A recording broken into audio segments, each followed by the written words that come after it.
Bonjour tout le monde, bienvenue dans cette nouvelle critique et on commence avec Battles de In Flames.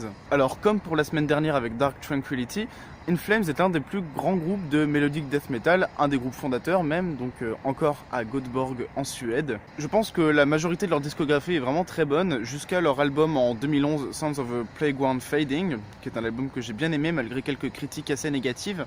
Bref, il y a eu Siren Charm en 2014, qui était largement décevante, tout le monde est à peu près d'accord pour dire ça cette fois. On avait une recette surutilisée que In Flames fait déjà depuis longtemps, trop longtemps, et donc au final, à part certaines musiques qui étaient sympathiques, on avait un album dans sa globalité qui était très chiant. Alors j'espérais qu'ils apprendraient de leurs erreurs et qu'ils remonteraient la pente, peut-être tenter autre chose ou peut-être le faire juste mieux comme Dark Tranquillity l'a fait la semaine dernière avec ce nouvel album qui vient de sortir, Battles, vendredi dernier. Mais non, le groupe ne semble plus avoir d'inspiration. Ils semblent bloqués dans une sorte de stéréotype de chanson, et ils n'arrivent pas à en sortir quoi. Alors ce stéréotype, c'est une structure et des riffs de melodic death, avec des refrains épiques, à moitié en clean, à moitié en scream, avec cette voix reconnaissable du chanteur, dont on commence un peu à se lasser si j'ose dire. Et dans cet album donc c'est ça, c'est une compilation de musique anecdotique, parce qu'encore s'ils arrivaient à faire vraiment bien comme à l'époque de leurs meilleurs albums, ce serait pas dérangeant du tout, hein, mais c'est pas le cas. En fait, si on m'avait dit que cet album c'était pas un album mais une compilation de chansons qui n'ont pas été retenues d'autres albums, j'y aurais cru. Et du coup ça aurait été acceptable, hein, ça aurait été un truc pour les fans hardcore.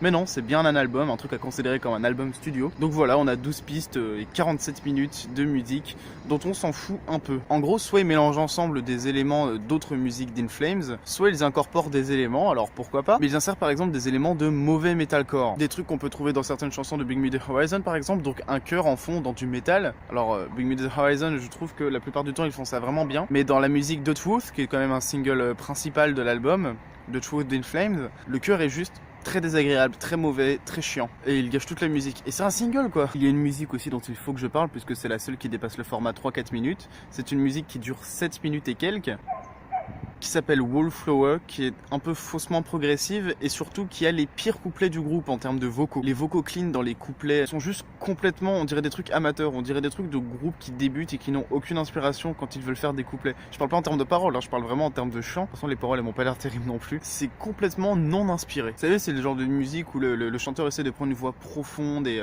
presque séduisante, j'ai envie de dire, dans les couplets, mais au final c'est complètement foireux, en tout cas dans ce cas-ci. Donc voilà, cette track est assez représentative d'un problème de l'album, c'est-à-dire qu'on dirait un groupe amateur qui débute et qui essaie de s'inspirer un peu trop de groupes connus, au point qu'ils n'ont pas de marque à eux-mêmes. Et c'est encore moins pardonnable, parce que tout le monde débute en amateur, hein, mais là c'est In Flames quoi. Donc cet album est inintéressant, stéréotypé, c'est pour moi le pire album d'In Flames à ce jour. Même pour les fans hardcore, je pense que vous pourrez trouver certains moments plaisants, mais sans plus. Ce n'est pas désagréable à écouter, mais c'est une très très grande déception, c'est une perte de temps. Ce qui fait une comparaison assez intéressante avec Dark Tranquillity. D'ailleurs, de base, moi je suis plus un fan d'In Flames que de Dark Tranquillity, mais ici je dois bien admettre qu'il y a un groupe qui a encore un peu d'inspiration et l'autre pas du tout. In Flames sont juste bloqués.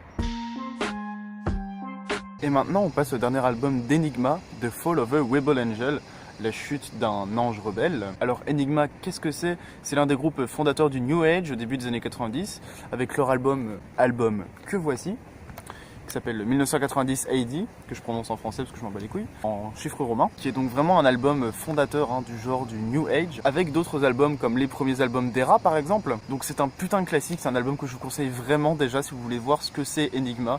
C'est vraiment super, ça passe partout. Après donc ce début d'album, ils ont eu disons des hauts et des bas dans leur carrière, et là ils reviennent avec leur premier album depuis 8 ans. Et oui, album de 12 pistes pour 44 minutes. Tout ce que j'avais pu voir qui m'avait hypé, c'est qu'ils ont fait la partie 2 de Sadness. Alors Sadness, c'est leur tube en fait, c'est leur musique la plus connue, qui fait donc partie encore une fois de cet album, leur premier album. Donc Sadness pas de partie en fait, ça s'appelle Sadness tout court à la base, qui est une musique magnifique avec d'ailleurs du spoken word en français.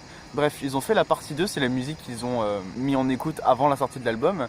Et je dois dire que j'étais bien déçu. Elle n'a plus que quelques points communs rapides avec la première, à savoir encore une fois du spoken word en français. Mais à part ça, on n'est plus trop dans le même délire, on est plutôt sur un truc un peu ambient important. On est déjà sur un thème qui reprend la toccata en ré mineur de Johann Sebastian Bach, la fameuse musique à l'orgue, qui n'a donc plus rien à voir avec la première musique Sadness, puisque là d'ici du coup c'est beaucoup plus obscur. Bon, ça reste du New Age clairement avec le style d'Enigma, mais en soi, je peux pas considérer ça vraiment comme une suite de l'autre musique, d'autant plus que, on va le voir dans l'album, ce sera finalement peut-être la pire musique, parce que ok, elle reprend Johann Sebastian Bach, À part ça, c'est pas la plus originale ni la plus intéressante du groupe. Donc du coup, j'avais un a priori assez négatif sur cet album, mais mon Dieu, je me suis plutôt trompé. Il y a beaucoup trop de gens qui passent. Alors que je croyais avoir un album qui joue sur le fait que, regardez, on est le groupe qui a fait Sadness, maintenant on va faire la même chose pour montrer qu'on est nostalgique de ce qu'on faisait avant. En fait, c'est pas du tout ça. On a bien un album qui sait se démarquer et s'inscrire dans son époque. Puisqu'ici, on est en gros sur ce qu'on pourrait appeler du New Age version 2016. Ce qui montre que Enigma sont encore les maîtres dans ce qu'ils font. Qu'est-ce que j'entends par New Age version 2016? Eh bien, c'est toujours des chants grégoriens, des influences de folk, vraiment des influences extrêmement variées, très catholiques un peu dans l'esprit, mais avec des batteries qui sont non plus pas très 90, genre trip-hop, Massive Attack, etc. On n'est plus dans ce délire-là puisqu'on n'est plus dans les années 90, mais des batteries qui sont donc des trap flavored beats, donc des gros 808, que ce soit dans les basses, dans les snares, dans les hats, des 808 quoi, mais pas systématiquement non plus. On n'est pas sur un album de chill trap ou quoi que ce soit. On a aussi des influences de musique ambient jouant beaucoup sur les synthés. Dans par exemple Omega Point, qui est une des premières musiques après l'intro, mais aussi dans d'autres musiques, les synthés me rappellent beaucoup l'artiste ambient Eric Volo, que j'aime beaucoup. Sinon, qu'est-ce qu'on a d'autre qui fait 2016? Ah oui, on a des voix modifiées, on a des samples de voix avec lesquels on joue. Alors bon, il peut y avoir un espèce de certains vocodeurs, comme dans par exemple The Die is Cast, le D est jeté, ou juste un truc qui se fait beaucoup depuis l'IDM et le dubstep, etc. depuis 2011-2012, c'est-à-dire jouer avec des bouts de voix, comme dans Omega Point et plein d'autres musiques aussi. Ce que Enigma savent faire aussi, que ce soit dans les vieux albums ou dans celui-là, c'est jouer avec des thèmes extrêmement simplistes qui, sans exagérer, tiennent parfois sur 2 ou 3 notes et les rendent vraiment très beaux grâce à la qualité de l'instrument lui-même et à l'atmosphère qui se dégage et du coup aux multiples influences, chant grégorien, musique classique, folk, etc. Le meilleur exemple de cela est dans Mother, qui a de très beaux vocaux et un très beau thème, et j'aime beaucoup cette musique. Ou encore Lost in Nothingness, qui littéralement tient sur 2 accords pendant toute la musique, qui me rappelle donc certaines pièces d'ambient d'Aphex Twin en version plus simpliste. Et c'est vraiment très joli et méditatif, je sais pas si ça se dit, je pense que oui. Il y a aussi la construction de l'album qui est très bonne. D'ailleurs, les transitions entre les musiques sont faites avec des bruits de nature, ce qui contribue à l'atmosphère de l'album, un côté donc encore une fois méditatif. Et ça passe vraiment bien, c'est un peu cliché, mais dans le contexte de l'album, c'est vraiment adapté, donc bon, on peut difficilement leur reprocher ça. Alors j'ai vu que le concept de l'album était une sorte de voyage initiatique, un espèce de monomythe entre quelqu'un qui va du coup chercher un sens à sa vie et finalement finir en paix. Ce que j'aime bien, c'est qu'ils n'ont pas rendu ça cliché, parce qu'on n'a pas des espèces de transitions qui expliquent le thème de l'album pour montrer qu'il est bien concepté, etc. Puisque au final, la majorité des musiques sont instrumentales. C'est vrai, il y a des vocaux, mais qui sont pas non plus explicites, etc.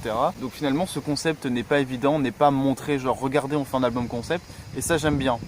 Pour autant, je pense pas que ce concept ait été 100% réussi, c'est-à-dire que si on me l'avait pas dit, si j'avais écouté l'album, etc., juste pour ce qu'il est, j'aurais pas eu des images particulièrement de voyage initiatique, mais plutôt de méditation et de repos. Pas une très grande évolution du début à la fin de l'album, mais c'est pas grave parce que ça m'empêche pas de beaucoup apprécier ce que l'album a à m'offrir, même si c'est pas forcément 100% calé avec l'intention qui était derrière. Donc vraiment, c'est un album que j'ai beaucoup apprécié, écouter et réécouter. Une très bonne surprise parce qu'encore une fois, je m'attendais pas à ça. C'est vraiment du New Age à la Enigma, donc pour moi les maîtres du genre, adapté en 2016 avec des bonnes musiques variées, toujours dans un même style. Donc je vous conseille fortement cette écoute qui peut être très sympathique, mais encore plus, si vous ne le connaissiez pas, je vous conseille cet album 1990 de Enigma. Je pense pas en faire une vidéo entière dessus, mais peut-être qu'un jour je ferai une vidéo sur le New Age et je parlerai de cet album-là et peut-être quelques albums d'Era. Donc en tout cas, ouais, filez écouter ce truc. Et si vous avez aimé et que vous voulez écouter, voir comment ce groupe a bien évolué en 2016, eh bien écoutez cet album qui vient de sortir, The Fall of a Rebel Angel d'Enigma. Très bon album. Et là il semblerait qu'il y ait un peu de vent, mais c'est pas grave. Il ne reste qu'un album à review. Et je pense que ça va être relativement rapide. Il s'agit du dernier album de Radical Guru, Dub Mentalist. Radical Guru est un artiste de dub avec des influences dubstep assez prononcées dans ce qu'il fait. Bon dub comme on aime, c'est assez moderne, il est pas vieux du tout, il est là depuis les années 2010. Woodstepa, le premier album de Radical Guru, est un de mes albums de dub préférés tout court, sur lequel il y a la musique phare Duet Commandments, qui est complètement stylé, putain. Il a fait un autre album 2 ans plus tard, et là encore 3 ans plus tard, il fait son 3e album, donc je m'attendais à quelque chose de vraiment cool dans le style de l'artiste. Cet album donc Dub Mentalist, bien dub dans le nom, ce qui va assez témoigner d'un truc, c'est que l'album c'est du pur dub, qui ne se prend pas la tête. Et j'avoue que pour le coup c'est un peu dommage parce que si on ne me l'avait pas dit, j'aurais pas reconnu Radical Guru. J'aurais juste entendu du dub normal que n'importe quel artiste bon avec un peu de talent peut faire. Alors du coup c'est pas mauvais en soi parce que bon j'aime bien le dub déjà, j'aime bien le dub quand c'est réussi, j'aime bien le dub quand c'est stylé, quand c'est un peu psychédélique. Et c'est le cas ici. Du bon dub c'est cool mais c'est pas spécialement Radical Guru, il n'y a pas des influences diverses. Enfin un peu, mais je vais revenir un peu après. On a des accords classiques, on a des basses sympas, on a 5 featuring, dont 4 featuring vocaux, classiques dans le dub. Alors sur les basses, encore une fois, on en a quelques-unes en wobble, mais qui sont pas aussi marquantes que des musiques comme Duet Commandments. Sur les featuring vocaux, c'est des rappeurs qui rappent dans un style jamaïcain de manière très classique. Si vous aimez ça, tant mieux. En soi, c'est pas nouveau que ce que vous entendez partout dans le dub, mais c'est vrai que c'est bien qu'ils ont un flow très sympathique. En dehors de ça, en musique qui se démarque un peu, on a Zen Dub, je dirais, qui est donc encore une fois dans le pur dub psychédélique, etc. Mais je dirais que c'est la plus réussie dans l'album. Et on a le 5e featuring, Desert Flower, qui est un featuring avec un violoniste et non pas un vocaliste. Et ça rend bien, ça rend une musique qui ne ressemble du coup pas aux autres, qui a vraiment une influence particulière. Et ça, c'est stylé. Du coup, c'est peut-être la musique la plus notable dans cet album. Juste pour ça, oui, parce que c'est du dub avec du violon et c'est vraiment cool comme idée, ça rend bien. Et qu'est-ce qu'il y a d'autre de particulier? Il y a Empire Dub, qui reprend le thème de Star Wars, musique que j'ai pas aimé plus que ça, parce que en soi, reprendre le thème de l'Empire dans Star Wars, c'est un truc qui a été fait des millions de fois, on va pas se mentir, dans n'importe quel genre musical. D'ailleurs, je pense que sortir en 2016 un remix, on va dire dubstep, du thème de l'Empire dans Star Wars, c'est un peu la honte, hein, on va pas se mentir. Mais enfin là, pour le coup, c'est en dub, ça n'empêche pas que la musique n'est pas particulièrement mémorable, je pense que c'est juste une musique qui a été faite pour le fun. Donc voilà, globalement ce qui est très clair, c'est que l'album a été pensé pour être joué dans un sound system, en live, en mix, en bass boost, avant d'être écouté dans un album. Il y a un cadre qui fait que cette musique est beaucoup plus appréciable, c'est dans un mix, etc. Joué par Radical Guru lui-même peut-être. En soi, dans un album, il faut vraiment être un bon gros fan de dub pour être intéressé vraiment par cet album, parce qu'il n'est pas original de ouf, on va pas se mentir, et je m'attendais un peu à plus de la part de cet artiste pour lequel j'ai pas mal d'affection depuis son album, son premier album en 2011. Quelques bonnes idées, en particulier Desert Flower et Zen Dub, mais un album globalement assez prévisible. J'aurais voulu un peu plus. En attendant, moi je vous dis au revoir depuis mon bord de la Loire. Tiens, ça rime. Et je vous retrouve très bientôt. Je fais des gros bisous et à la prochaine.